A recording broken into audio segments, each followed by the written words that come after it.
सप्ततितमः सर्गः 17वां सर्ग श्री वाल्मीकि रामायणी बालकांडे के अंतर्गत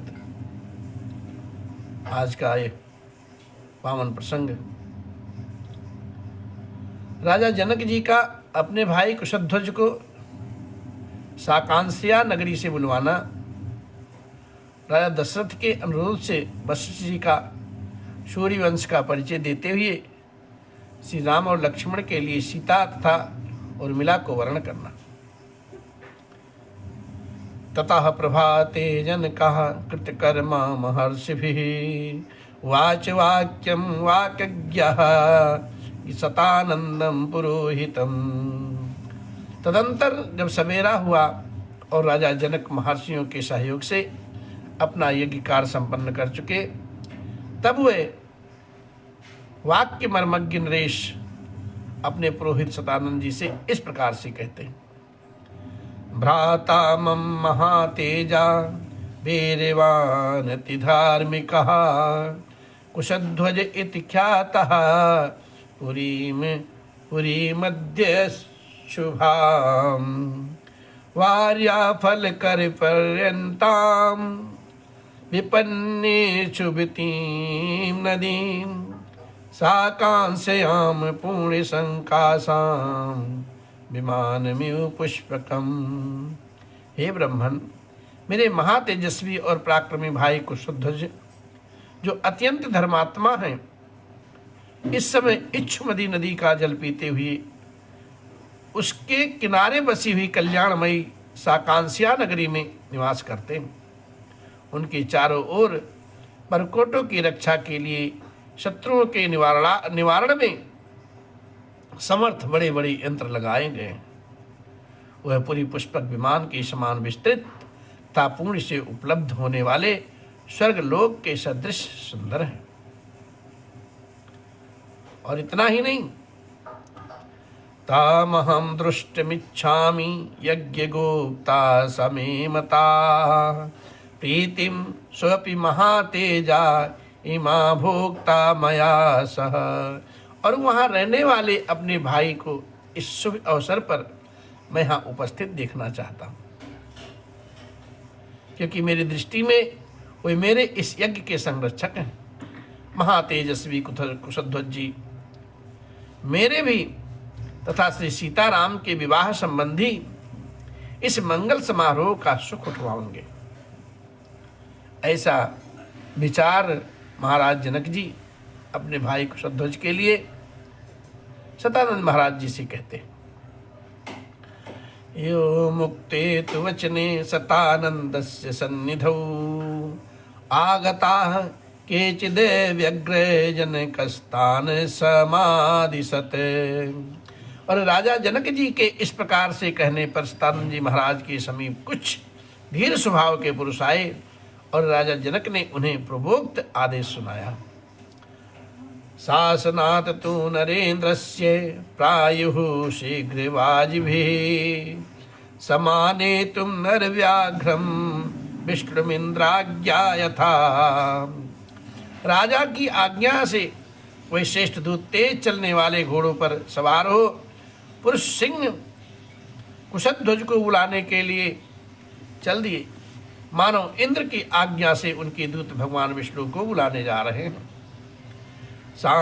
सांकास्यां ते समागम्य रुद्रश्च कुशध्वजमं निवेदयन् यथावृत्तं जनकस्य चाचिन्तितं। सांकास्या में पहुँच करके उन्होंने कुशध्वज से भेंट की और मिथिला का यथार्थ समाचार एवं जनक जी का अभिप्राय भी निवेदित किया। तद्वृत्तं नृपतिः स्थित्वा दूतश्रेष्ठैर्महाजवैः आज्ञातु नरेन्द्रस्य आजगाम कुशध्वजः। और उन महावेगशाली श्रेष्ठ दूतों के मुख से मिथिला का सारा वृतांत सुनकर के राजा कुशध्वज महाराज जनक जी की आज्ञा के अनुसार मिथिला में आए। साददर्श महात्मानं जनकं धर्मवत्सलं सोभिवाद्य सतानंदम जनकम चाति धार्मिकम। राजहारम राजाहारम परम दिव्यमासनम सो अध्यरोहते। और वहां उन्होंने धर्मवत्सल महात्मा जनक जी का दर्शन किया। फिर सतानंद जी महाराज था अत्यंत धार्मिक जनक को प्रणाम करके वे राजा के योग्य परम दिव्य सिंहासन पर विराजमान हुए।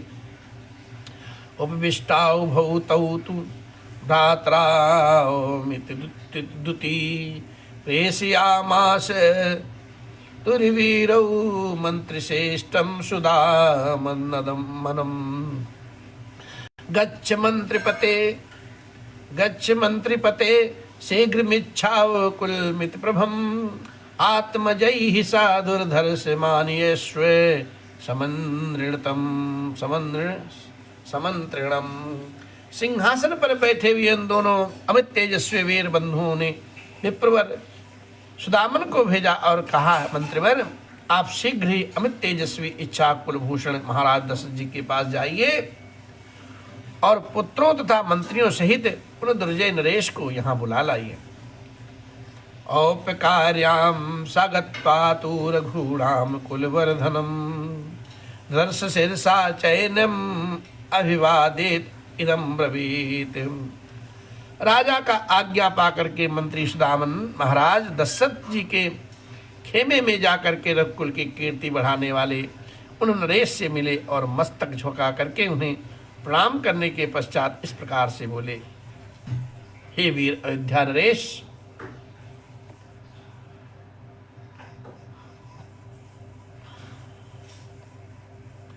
अयोध्याधिपते वीर वैदेहो अयोध्याधिपते वीर वैदेहो मिथिलाधिपहि सा त्वां दृष्टुं व्यवसितः सोपाध्याय पुरोहितम्। हे वीर अयोध्या नरेश, मिथिलापति विदेहराज जनक इस समय उपाध्याय और पुरोहित सहित आपका दर्शन करना चाहते हैं। मंत्र श्रेष्ठ वचः श्रुत्वा राजा सरसिगणस्तथा सबंधु गमते तत्र जनको यत्र वर्तते। मंत्रिवर सुदामान की बात सुनकर के राजा दशरथ ऋषियों और बंधु बांधवों के साथ उस स्थान पर गए जहां राजा जनक विद्यमान थे।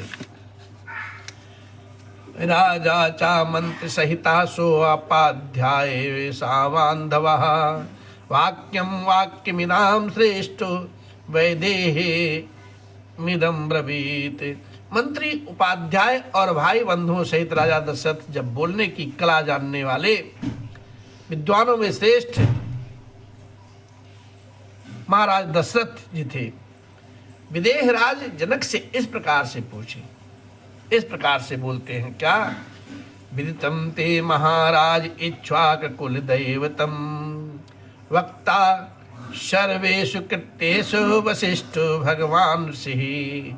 हे महाराज, आपको तो विदित ही होगा कि इक्ष्वाक कुल के देवता जो महर्षि वशिष्ठ जी हैं, हमारे यहाँ सभी कार्यों में ये भगवान वशिष्ठ मुनि ही कर्तव्य का उपदेश करते हैं और इन्हीं की आज्ञा का पालन किया जाता है। विश्वामित्राभ्यनुज्ञातः सह सर्वैर्महर्षिभिः ऐसे वक्ष्यसि यक्ष वक्ष्यति धर्मात्मा वशिष्ठो में यथाक्रमम्।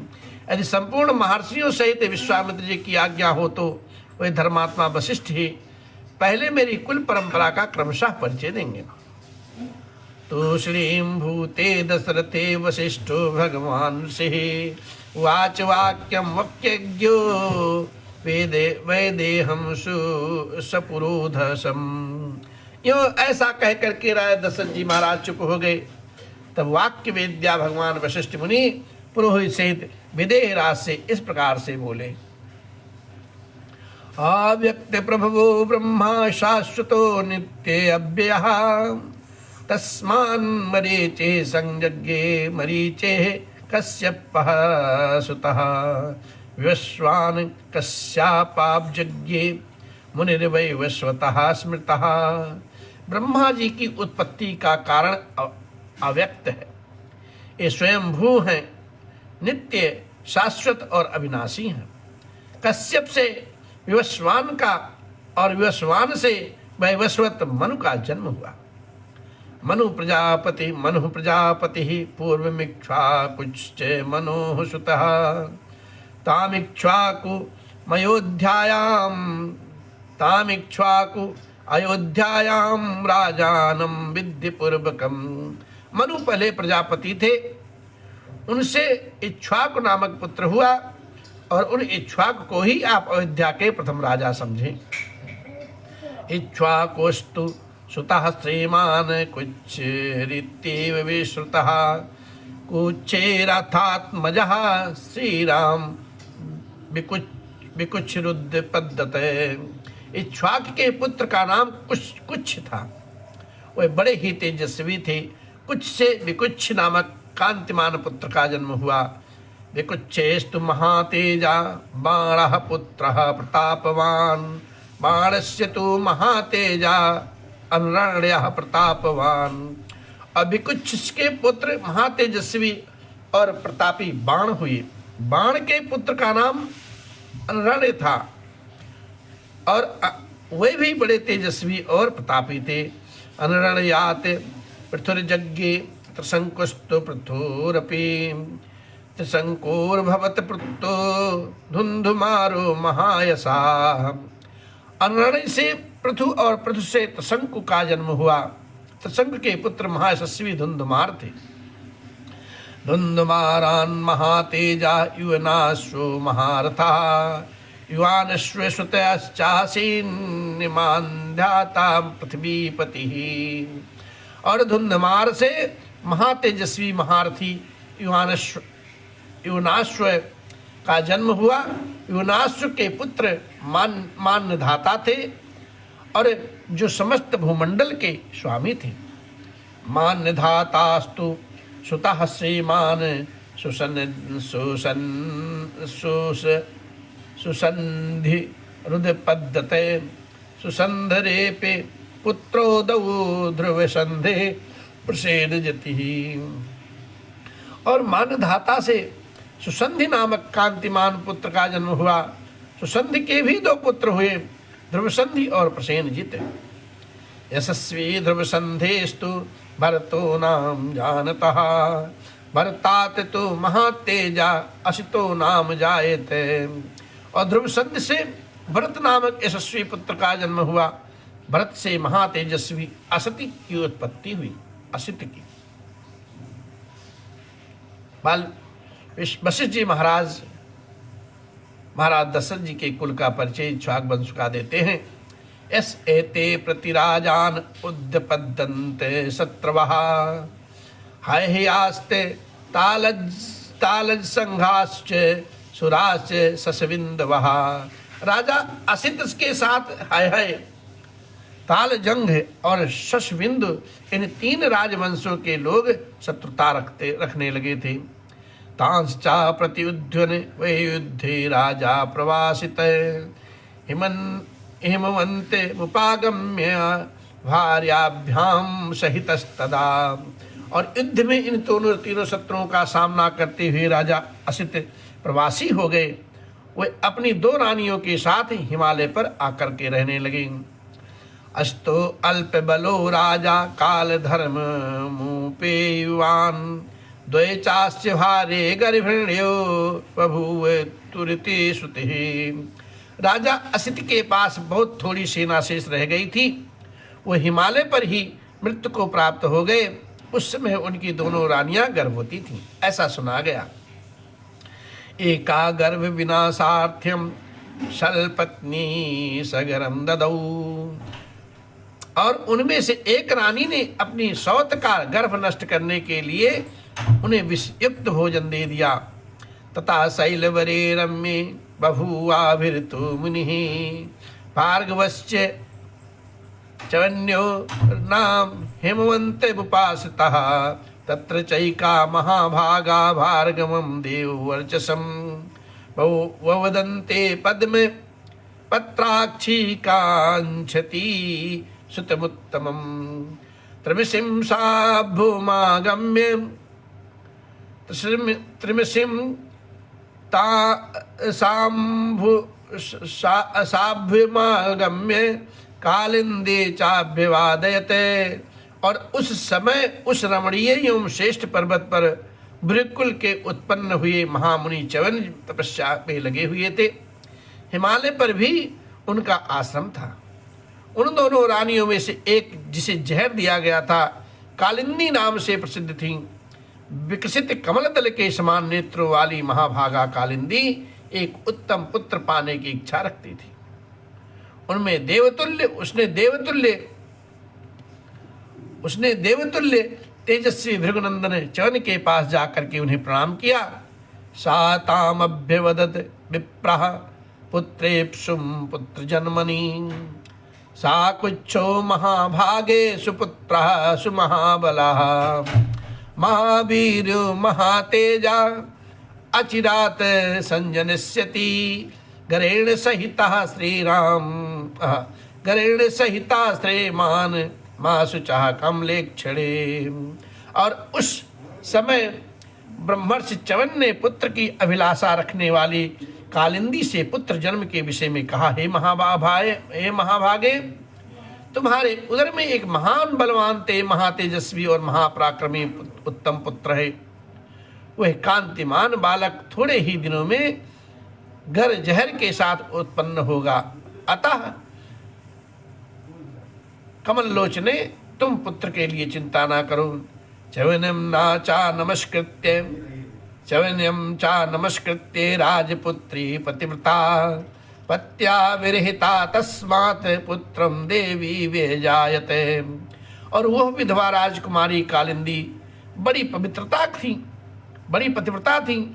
महर्षि च्यवन को नमस्कार करके वह देवी अपने आश्रम पर लौट आई। फिर समय आने पर उसने एक पुत्र को जन्म दिया। सा पत्न्या तु गरस्तस्यै दत्तो गर्भजिघांसया सह तेन गरेणयु संजातः सगरो अभवत। और जो उसकी सौत ने उसके गर्भ को नष्ट करने के लिए जो गर अथवा विष दिया था, उसके साथ ही उत्पन्न होने के कारण वह राजकुमार सगर नाम से विख्यात हुआ। सगर के नाम से। सगरस्या समंजस्तु असमंजा दथांसुमान दिलीपो अशुमतः पुत्रो दिलीपस्य भगीरथः।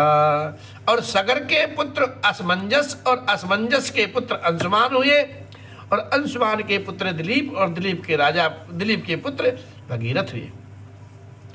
भगीरथात् ककुतस्तश्च ककुतासाद्यश्च रघुस्तथा रघुस्तु पुत्र तेजस्वी प्रवृद्धा पुरुषादकः। और भगीरथ से ककुस्थ और ककुस्थ से रघु का जन्म हुआ। रघु के तेजस्वी पुत्र प्रवृद्ध हुए जो साप से राक्षस हो गए। कल्मास्पादो अप्यभवत तस्माज्जातस्तु संखलः सुदर्शनः संखलश्च अग्निवर्णः सुदर्शनात्। और वही कल्मास्पाद नाम से भी प्रसिद्ध हुए। उनसे संखल नामक पुत्र का जन्म हुआ और संखल के पुत्र सुदर्शन और सुदर्शन के अग्निवर्ण हुए। शीघ्रस्त्व अग्निवर्णस्य शीघ्रगस्य मरुः सुतः मरो प्रशुश्रुकस्त्वासीद अम्बरीषः प्रशुश्रुकात्। अग्निवर्ण के शीघ्रग और शीघ्रग के पुत्र मनु थे। मनु से प्रशुश्रुक और प्रशुश्रुक से अम्बरीष की उत्पत्ति हुई। अम्बरीषस्य पुत्रो अभुन्नहुषश्च महीपतिः नहुषस्य ययातिस्तु नाभागस्तु ययातिजः नाभागस्य बभूवाज अजाद दशरथो अभवत् अस्माद् दशरथात् जातौ भ्रातरौ राम लक्ष्मणौ। अम्बरीष के पुत्र राजा नहुष हुए और नहुष से ययाति और ययाति के पुत्र नाभाग। अब नाभाग से अज हुए, अज से राजा दशरथ का जन्म हुआ और इन्हीं महाराज दशरथ के ये दोनों भाई श्री राम और लक्ष्मण उत्पन्न हुए। वाल्मीकि जी, वशिष्ठ जी महाराज बड़ी सभा में इक्ष्वाकु वंश का पूरा कुल परिचय दे दिए।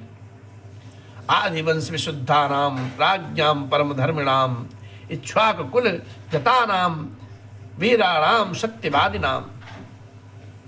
इक्ष्वाकु कुल में उत्पन्न हुए राजाओं का वंश आदि काल से ही शुद्ध रहा है। वे सब के सब परम धर्मात्मा, वीर और सत्यवादी होते आए। राम लक्ष्मणयोरर्थे त्वत्सुते वरी नृप साधसाभ्याम नरश्रेष्ठे सदृशे दातुर्महसि। और हे नरश्रेष्ठ नरेश्वर, इसी इक्ष्वाकु कुल में उत्पन्न हुए श्री राम और लक्ष्मण के लिए मैं आपकी दो कन्याओं का वर्णन करता हूँ।